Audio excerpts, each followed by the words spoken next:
I call the meeting of the Urbana Historic Preservation Commission to order. Could we have roll call, please? Mr. Dossett, Here. Mr. Metcalf, Here. Ms. Novak, Here. Ms. Pagliuso, Here. Mr. Seiler, Here. Mr. Shepard, Here. Ms. Smith. Here. Okay, we are all here and we're all appointed, and I would like to welcome Matt Metcalf, our newest member to the Historic Preservation Commission. Matt has a certificate in historic preservation and is very qualified, and we're pleased to have you join us. Thank you. And also hello to and welcome to Kevin Garcia, the latest Planner 2 for the City of Urbana, who will be, are you going to be our regular now? I don't know, Jeff? Oh, okay. Whoever catches the case. Okay, all right, very good. Anyway, welcome to you both. We have no changes to the agenda, and the next item then is approval of the minutes from the meeting of January 8th. Are there any additions or corrections to those minutes? No? If not, could we have a motion? I move approval. Second. Motion by Kim Smith, second by Scott Dossett. Any other comments? All those in favor signify by saying aye, please. Aye. Opposed, same sign. The minutes are approved as written. Thank you. We have no written communications. Any audience participation? No.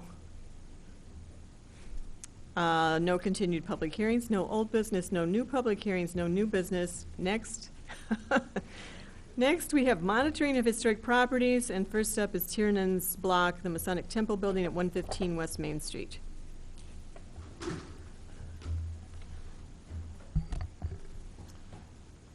All right, thank you. I left my sheet. Hold on.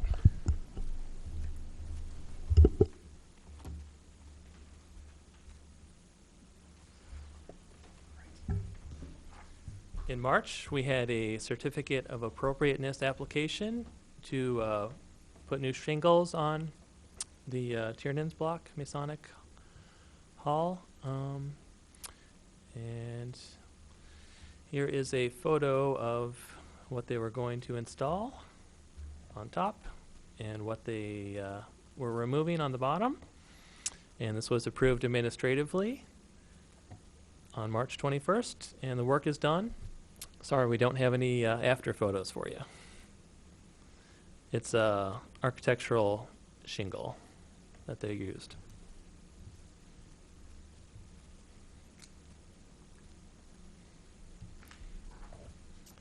And that's something you could only see from way up high above, and there probably isn't anything. You'd have to step back pretty far to Yeah. be able to see it. Yeah. Okay. So that's it for that update. Okay, 810 West Main Street.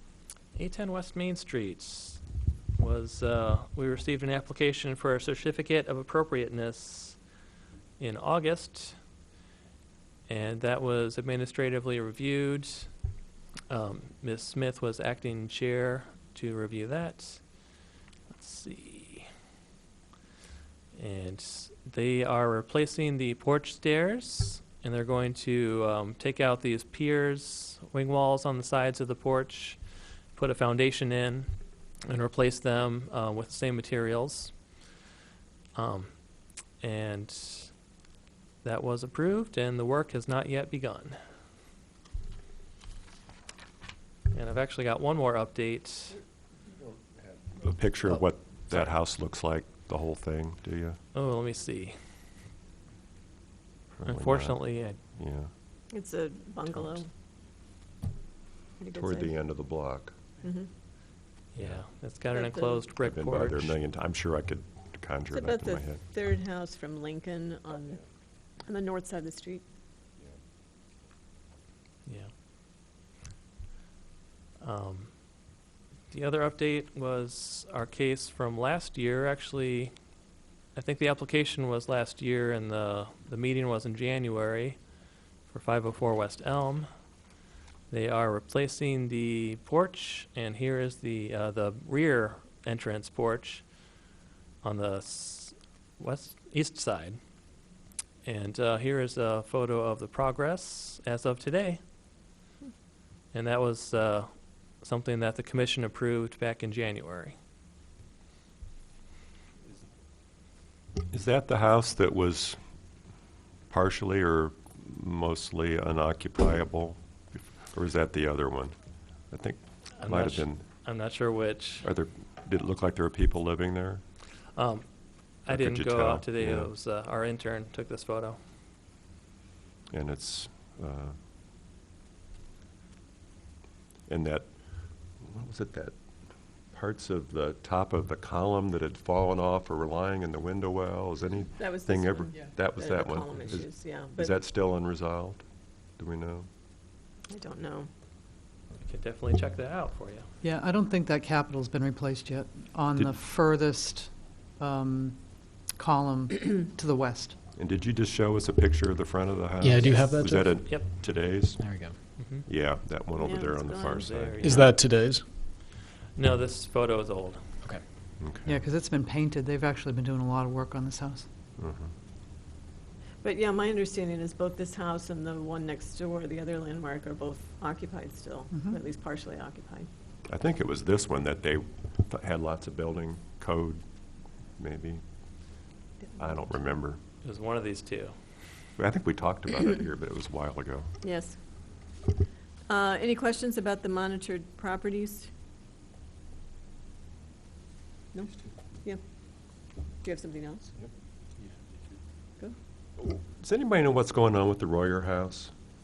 The one in Oregon, it was for sale very briefly, and then it was, for rent sign went up, and then it went down, and just recently there's a for rent sign up. It appears to be unoccupied. Somebody's cut down all the overgrown bushes that were in the front of the house. You could actually see the house now, but I don't know anything about it. I don't know. I heard a rumor that somebody bought it, but I just wondered if anybody had heard anything. I could try to investigate, but Jeff, is that something, We can check the property records and see if there's been a sale. that'd be great.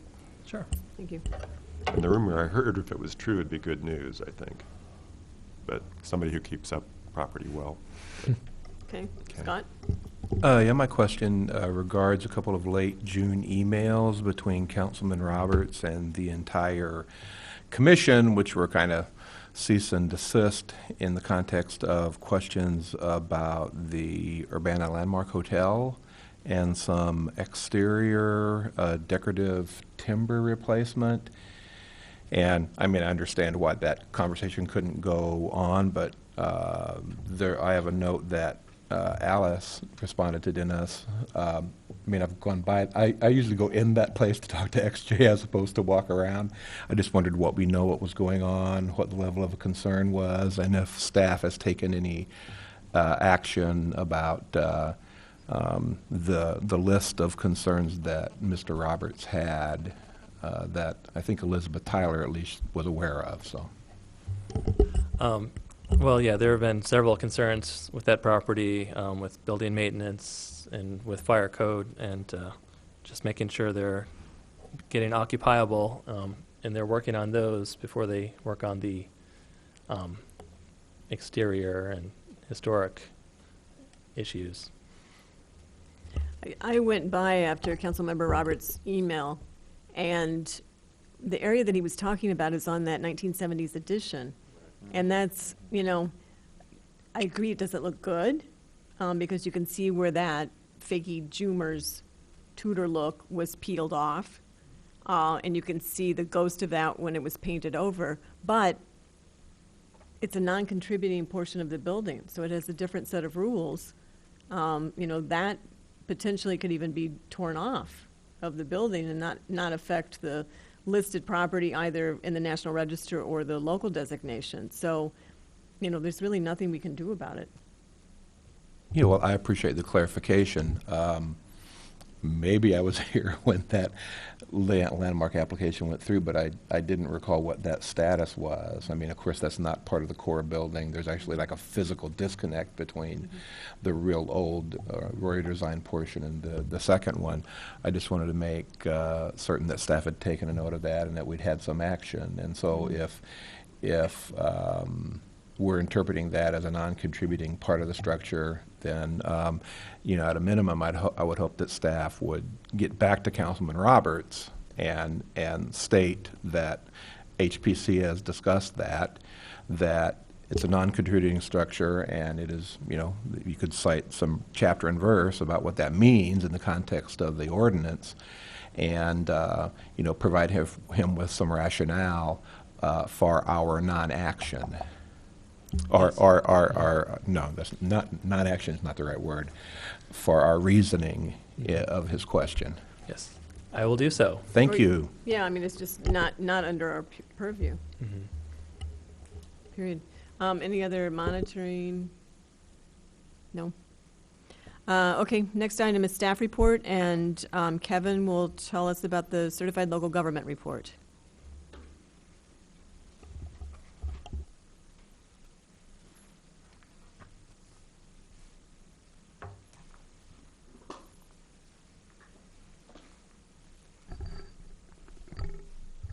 Thank you.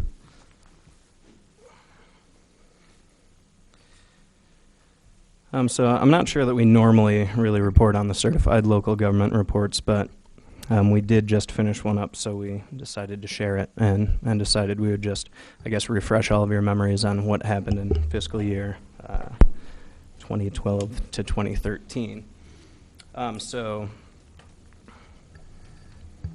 So first of all, with respect to cases reviewed for certificates of appropriateness, there were 6 back in that fiscal year. The first one was for the Halberstadt House, and that was just installation of a fence, and that was administratively approved as minor works. And then the next 5 were actually for the house at 806 West Main Street, which is in the West Main Street Historic District. And those ranged from, I think a couple of them were administratively approved, things like repairing the porch, which was an exempt undertaking, to replacing a window with a door up on the small second-row balcony. They also replaced a garage door, the human garage door, not the actual front garage door. That was also a minor work. And let's see, they replaced... okay. They also, in the last case that they had, they restored their back porch, and then they built a deck onto the back of that. And that was approved on November 7th with some stipulations, or some conditions. With regard to local designations, there were 3 applications for local landmark designation. The first was the J.E. Smith House, and J.E. Smith was James Elmo Smith. He was a 3-term mayor of Urbana. He was an engineer and a major property developer, so he was a major figure in Urbana's history. And the house features an eclectic mix of elements from quite a few different architectural styles, including Victorian, arts and crafts, and colonial revival. And that landmark designation was approved on January 2nd, 2013. And I won't go into all of the details on this next application. I'm sure you could fill me in on those. The next application was the Zeta Tau Alpha Sorority House at 1404 South Lincoln, which was built in 1928 by the local firm of Royer, Danley, and Smith in the French eclectic architectural style. And after 1928, the original house really maintained a lot of its integrity. There was an addition put on in 1963. There was a sunroom added in the 1980s. But after some discussion, I think that the Historic Preservation Committee thought it was definitely worthy of landmark designation, and it was forwarded on to the City Council, who took two council meetings to consider the case. The first was on July 15th, 2013, and in the next fiscal year, we still put it in this report, though, because we didn't want to keep anybody in suspense. The City Council denied the landmark designation with a vote of 4 ayes to 3 nays. The final application of that fiscal year was for the Reed Sutton House, which was at 1207 South Busey Avenue, and it was home to a couple of families that had some relatively prominent professors and chemists. The first owner was a chemist at the Illinois Geological Society, and the second owner was a pretty well-known professor, I understand, in Urbana. The house is a limestone house, and it was designed by Frank G. Oldefest, who was from a Chicago-based firm. And this house is important because it represents, at least as far as we know, that it's the smallest scale building that Oldefest designed, and also it was notable because Oldefest's work is really not seen much in central Illinois. So on June 5th, 2013, the Historic Preservation Committee, or Commission, pardon me, unanimously supported or recommended that the City Council designate the property because the property owner was protesting, but the City Council did designate that property on June 17th. That's it for cases for that year. Again, Ms. Novak, your students surveyed some number of properties, 65 in this case, which we're very appreciative for that from the city. There were no National Register nominations. There were a few monitoring cases. One was one's the Sutton House at 502 West Elm. One's the Freeman House at 504 West Elm, which I'm not sure. Jeff, was that the one that you mentioned earlier? Okay, good. I'm learning. So those two houses were of some concern because they're nice historic properties that were in really poor states of repair, and there were numerous complaints about those. But those houses have undergone some work to correct violations, and I think some of that's still ongoing, as we saw earlier. But they are working to correct those. There's also some concern in June 2013 from Commissioner Dossett regarding the Gothic Revival Cottage at 108 North Weber Street. In terms of activities for the commission and for staff, some plaques were installed. You can read about those in the report. Our former planning manager, Robert Myers, was the president of the Illinois Association of Historic Preservation Commissions, and he helped them secure $25,000 in grants to put on the statewide preservation conference in Evanston, which took place in late June. In addition to that, and I'm sure many of you will remember this, the city received a certified local government grant from the IHPA to create 3 podcasts, which were self-guided tours, and you can still find those online if you're interested. And I believe that concludes my report on fiscal year 2012 or June 2012 to July 2013. Sorry, July 2012 to June 2013. Thank you. Thank you. Any questions for Kevin? Trent. When we got to the podcast, are we done with that for now? Or we- Yeah. Yes, we are. Okay, I think those were all wrapped up. okay. I know that they produced the ones that we recorded, but somehow thought it was the beginning, but that was the beginning and the end. Yeah. For now, anyway. For now, that's all we're doing. Okay. I'd like to say thank you to Kevin for bringing this forth. It's nice to hear for those of us that are new to this. It's good to hear where things have been and kind of share with the public again the work that our planners have been doing along with the commission. So thank you. Thanks. Good point. And to that, I will add thank you to Dave Seiler, who perfectly installed the plaques. More to come. Thank you. Any other questions or comments about the report? Okay, thank you. Good All job, right. Kevin. Thanks. Made it through the first meeting. We have no study session. Next item is announcements, and I guess we should announce the seminar that's tomorrow in Kankakee at the Public Library from noon to 2, Seizing Historic Tax Credit Opportunities in Illinois. That's being sponsored by Landmarks Illinois out of Chicago. It's free and open to the public. An RSVP is requested, but they still have space as of today. And they'll be highlighting in one of their examples of tax credit opportunities, the Inman Hotel in Champaign as one of their tax credit examples. So attend if you can.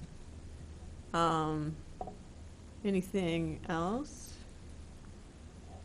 So part of our obligation as being a certified local government is to meet at least 4 times a year. And so this is our second meeting of the year. We may have meager agendas at following meetings, so you might want to think about monitored properties that you'd like to have placed on an agenda. I think we'll probably have some local landmark applications, but that remains to be seen for sure.